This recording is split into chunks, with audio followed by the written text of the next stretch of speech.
समादरणीय सज्जन महानुभावहरू, यहाँहरू सबैमा मेरो नमन नारायण। म आज यहाँहरू समक्ष हाम्रो वैदिक सनातन धर्मावलम्बीहरूका माझ विशेष गरेर यो धर्मलाई अनुसरण गर्नुहुने नेपाली समाजका बीचमा असाध्यै प्रसिद्ध रहेको पर्व, जसलाई हामी असाध्यै विशेष पर्वका रूपमा स्वीकार्छौँ, हरितालिका तीज, त्यसको बारेमा म केही जानकारी म हजुरहरू समक्ष आज प्रस्तुत गर्नको लागि उपस्थित भएको छु। म राघव उपाध्याय।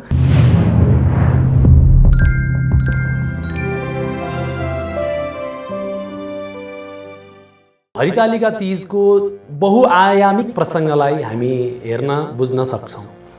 यसका सांस्कृतिक पक्ष, पारम्परिक पक्ष, पौराणिक पक्ष, जो अन्य विविध सामाजिक पक्ष, यी विविध पक्षहरू जो रहेका छन्, यी पक्षहरूले यो पर्वलाई केवल एउटा सामान्य घेरामा सीमित गरेको छैन कि यसलाई विस्तृतीकरण गरेको छ। यसलाई सबै समुदायले, सबै वर्गले, विशेष गरेर महिलाहरूका लागि महत्त्वपूर्ण पर्व भए पनि पुरुषहरूले पनि महत्त्व दिएको पर्वको रूपमा आज चित्रित भइसकेको छ समाजमा। के हो त हरितालिका तीज? आउनुहोस् केही चर्चा म हजुरहरू समक्ष प्रस्तुत गर्दैछु। सबैभन्दा पहिला भाद्र शुक्ल द्वितीयाको दिन, अब जस्तो भाद्र कृष्ण अमावास्या तिथिको दिन, औँसीको दिन बुवाको मुख हेर्ने दिन भनेर पनि हेर्ने एउटा परम्परा छ। त्यस पछाडि दिदीबहिनीहरू प्राय माइत जाने भन्ने अलि प्राचीन परम्परा हो। त्यतिखेरदेखि नै गएर हरितालिकाको पर्वलाई विशेष रूपमा मनाउनुहुन्छ उहाँहरूले। सँगसँगै चाहिँ विशेष रूपमा चाहिँ भाद्र शुक्ल द्वितीयाको दिन दरको कार्यक्रमबाट भोलिपल्ट तीजको दिन, तृतीयाको दिन व्रत बस्नुपर्ने हुन्छ। द्वितीयाको दिन चाहिँ मिठा मिठा पकवानहरू पकाउने परम्परा छ।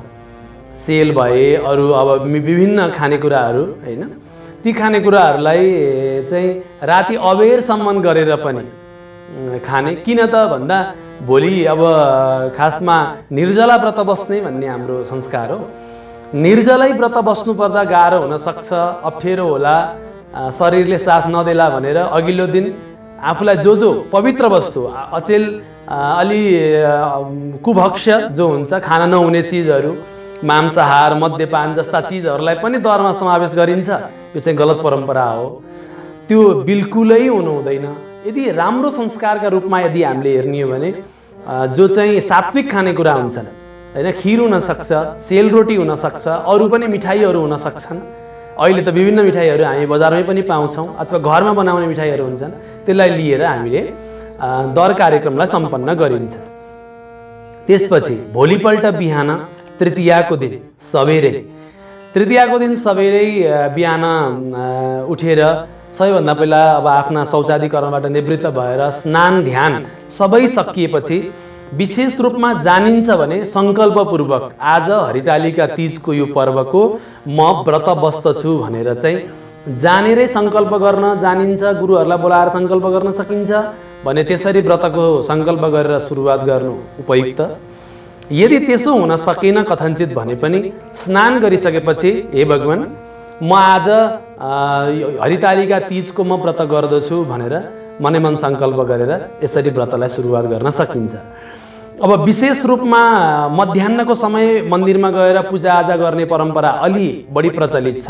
तथापि भगवानको त्यो दिन पूजा हामी दिनभरि नै गर्न सक्छौँ। अब किनकि विशेष तीर्थस्थलहरूमा जस्तो पशुपतिनाथजीमा होइन, कोटेश्वरमा भयो, पूर्व मेची, पश्चिम महाकाली, जहाँसुकै पनि यो पर्वलाई जसले मनाइरहनु भएको छ, विशेष रूपमा नजिकका शिवालयहरूमा अथवा जो मन्दिर उपलब्ध छ नजिक गएर भगवानको सेवा पूजा गरिन्छ। तो यसरी विधिपूर्वक हामीले दिनभरि व्रत बसेर, अब बीचका नाचगानका प्रसङ्गहरू त अलग्गै भइहाले, दिनभरि व्रत बसेर साँझको समयमा अब प्राय समाजमा यसलाई दुई हिसाबले देखिन्छ। एक हिसाबले त्यो दिन केही पनि नखाने, भोलिपल्ट मात्रै जल पिउने परम्परा पनि हो। अथवा बेलुकाको समय अब अलि स्नेह, अहिले त अब बदलिदो समाजको स्वरूप छ, श्रीमानको चरण प्रक्षालन गरेको जल आचमन गरेर अनि त्यसपछि व्रतलाई श्रीमानकै हातबाट जल पिएर पनि त्यो दिनको व्रतलाई पूर्ण गरेर भोलिपल्ट अब अन्य कर्महरूतिर लाग्ने, यसरी व्रत पूर्ण गर्ने परम्परा वास्तविक परम्परा चाहिँ हो। त यो एउटा विधि र पद्धतिका कुराहरू हुन्। त्यसपछि अब यसको पौराणिक आख्यान के छ त सज्जनहरू? यो त हामीले चालचलनको कुरा गऱ्यौँ एक पक्षमा। पौराणिक आख्यान के छ त भन्दा शब्दले नै यसको अब पर्वलाई खुलाउँदछ। हरितालिका। हरितालिका भनेको के हो त भन्दा धेरैलाई लाग्छ हरिको कुनै तालिका होला काम गर्ने भन्ने पनि हुन्छ अर्थ। तर त्यस्तो होइन। यसको यो संस्कृत शब्द हो। अर्थ के हुन्छ भन्दा हरित आलिका, अर्थात् आलिका माने सखीहरूद्वारा, हरित माने हरण गरिएकी देवी पार्वती। माता पार्वतीले निकै कठोर व्रत बस्नुभयो शङ्करजीलाई प्राप्त गर्नको लागि। हेर्नु सज्जनहरू, अब अरू यहाँभित्र रहेका यसलाई लिएर अचेल नारीवादी चिन्तनका आधारमा उठाइएका जिज्ञासा एक पक्षमा, तर पौराणिक आख्यानका रूपमा चाहिँ भगवान शङ्करलाई पति पाउनको लागि उहाँले धेरै तपस्या गर्नुभयो। अनि तैपनि अब उहाँको विवाह प्रसङ्ग चाहिँ कस्तो आउँछ भने शङ्करजीलाई छोडेर विष्णु भगवानसँग विवाह हुन लागेको यताउति भन्ने प्रसङ्ग शिवपुराणमा पनि आउँछ, स्कन्द पुराणमा पनि वर्णन गरिएको छ कथा। पौराणिक आख्यानमा त्यसरी उपलब्ध छन् यी कथाहरू। त अब माता पार्वतीलाई त्यसरी विवाह अन्यत्र गरेर दिने कुरा चल्न थालेपछि सखीहरूले उहाँलाई हरण गरेर तपस्या गर्न लगेर, तपस्या गरे पश्चात भगवान शङ्करको त्यो पार्थिव शिवलिङ्गको पूजा गरे पश्चात भगवान शङ्करले मनको कामना पूर्ण होस् भनेर वर दिनुभएको प्रसङ्गलाई लिएर हरितालिका तीज मनाइन्छ।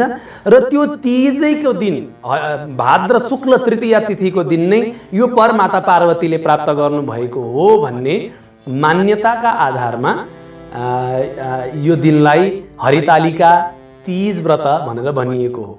अब श्रीमान नहुनु भएकाले वा कन्याकुमारीले उचित श्रीमान पाऊँ भनेर, श्रीमान हुनुभएकाहरूले श्रीमानको लागि र कसैको श्रीमान परलोक जानुभयो अथवा देह छुटिसकेको छ भने पनि आफ्ना सन्तानका लागि, परिवारका लागि पनि हित चिताएर भगवानको उपासना गर्ने पद्धति हो यो।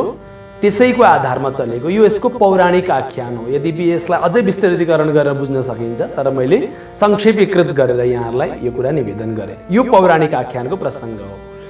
अब सामाजिक पक्ष के हो यो तीज पर्वको भने सबैभन्दा मुख्य कुरा विशेष गरेर अब अहिले त साधन छ, स्रोत छ उपलब्ध भएको। दिदीबहिनीहरू विवाह गरेर जानुभएकाहरू पनि आमा बुवालाई समय समयमा भेट्न सक्नुहुन्छ, भिडियो कल हुन सक्छ होइन। प्राचीन समय नेपालको अलिकति हामीले पहिला सम्झिने हो भने, हाम्रै बालापनको अवस्था सम्झिने हो भने पनि हाम्रा दिदीबहिनीहरू अथवा आमाहरू, चेलीबेटीहरू माइत जाने अथवा आउने परम्परा त्यति सजिलै सधैँभरि उपलब्ध हुँदैनथे। यात्राका अवस्थाहरू पनि जटिल हुन्थे, अब धेरै समय लाग्ने हुन्थ्यो। यो सबै समयका बावजुद पनि जुट्ने जुटाउने परम्परामा एउटा यो पर्व अगाडि आएको छ। यो सामाजिक पक्ष यसको यो एउटा पक्ष छ, आफ्ना आफू हुर्केको बढेको घरमा जाने।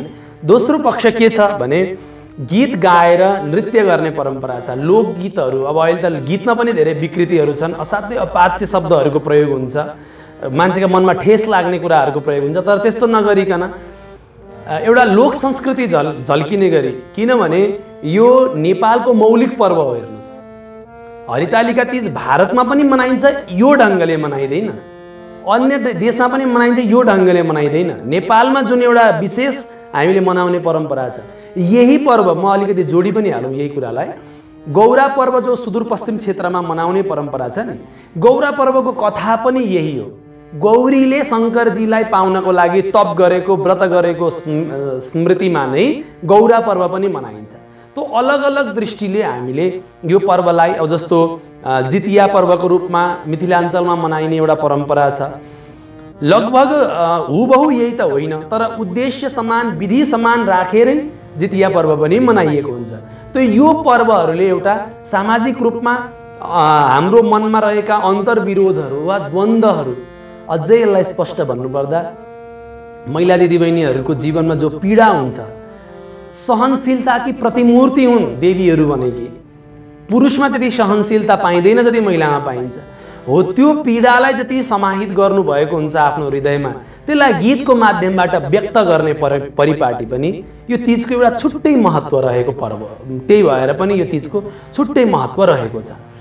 अब गीतमा आफ्ना पीडा, नन्द, भाउजू, आमा, सासू, देवर सबैका कुराहरू, सामाजिक चित्र, समाज, देश, राजनीति सबै कुरालाई जोडेर एउटा जीवनमा उमङ्ग जोड्ने, सधैँभरि मान्छे कोही पनि पीडामा हुँदैन। हेर्नुहोस्, जस्तो पाश्चात्य संस्कृतिसँग यसलाई थोरै तुलना गर्ने हो भने उनीहरूसँग रमाउने उपाय हुँदैनन्, डिस्को बारका कुराहरू हुन्छन्। तर हाम्रा त पहुँच भएकाले मात्रै होइन, नभएकाले पनि आफ्नो क्षमतालाई हेरेर यो पर्व मनाउन सक्दछन्। त्यो यो हरितालिकाको विशेष महत्त्वका कुराहरू भए। सज्जनहरू, गोडा धोएर पानी खाने कुरा कहीँ उठ्दछ। महान मानिएका व्यक्तित्वहरू, आदरणीय मानिएका, किनकि श्रीमान र श्रीमतीको सम्बन्ध भनेको श्रीमतीले श्रीमानलाई आदर भाव राख्दछन्, श्रीमानले श्रीमतीलाई स्नेहको भाव राख्दछन्। जस्तो मेरो गुरुलाई म आदर भाव राख्छु, गुरुले म प्रति स्नेहको भाव राख्नुहुन्छ। छोरालाई आमाले स्नेहको भाव राख्नुहुन्छ, छोराले आमालाई आदर भाव राख्दछन्। तो वास्तवमा आफूभन्दा आदरणीय व्यक्तित्वका चरण धोएर पिउने परम्परा हाम्रो छ। आचार्यका, गुरुका, मातापिताका चरण प्रक्षालन गरेर लिने परम्परा, आफूभन्दा मान्यजनबाट आशीर्वाद लिने परम्परा हो। यो कुनै हामी प्रतिस्पर्धा लगाउँदछौँ, रेस लगाउँदछौँ, त ठुलो कि म ठुलो, श्रीमान र श्रीमतीमा रेस गर्दाखेरि के हुन्छ भन्दा प्रतिस्पर्धामा स्नेह लुक्छ। त्यो स्नेह लुकाउने परम्परा यो हुँदै होइन।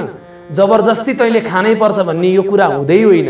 तपाईँलाई आदर लाग्दछ भने तपाईँले आफूभन्दा यदि श्रीमानको आचरण राम्रो छ फेरि भने मात्रै, स्नेह गर्नुहुन्छ भने मात्रै तपाईँले यो परम्परालाई जीवन्तता दिन सक्नुहुन्छ। तर जबरजस्ती तपाईँहरूले गर्ने, आदर छैन भने त गर्नै हुँदैन। सज्जनहरू, भगवानका पनि चरण प्रक्षालन गरिएका जल हामी पिउँदछौँ तीर्थ भनेर। गुरुका चरण प्रक्षालन गरेकालाई श्रीपाद तीर्थ भनेर लिने चलन छ हामीका।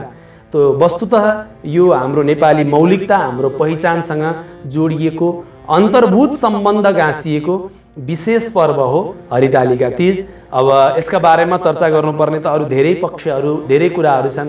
यसले हाम्रो आर्थिक जीवनमा पनि एउटा छुट्टै प्रभाव राख्दछ हैन। त्यस्तै गरेर हामी यो समाजमा अहिले पनि कति पीडाले गर्दा मनोरोगी भइरहेको अवस्थामा यस्ता पर्वहरूले मान्छेको जीवनबाट अलग्गै उत्साह उमङ्ग प्रदान गर्दछ र यो नै यो पर्वको महत्त्व हो। सज्जनहरू, यति कुरा नै मैले आफ्नो मति अनुसार यहाँहरूलाई निवेदन गरेँ। बाँकी विविध समयमा अरू प्रसङ्गमा पनि यहाँहरू समक्षमा प्रस्तुत हुने नै छु। हवस् त, नारायण कृष्ण अर्पणमस्तु।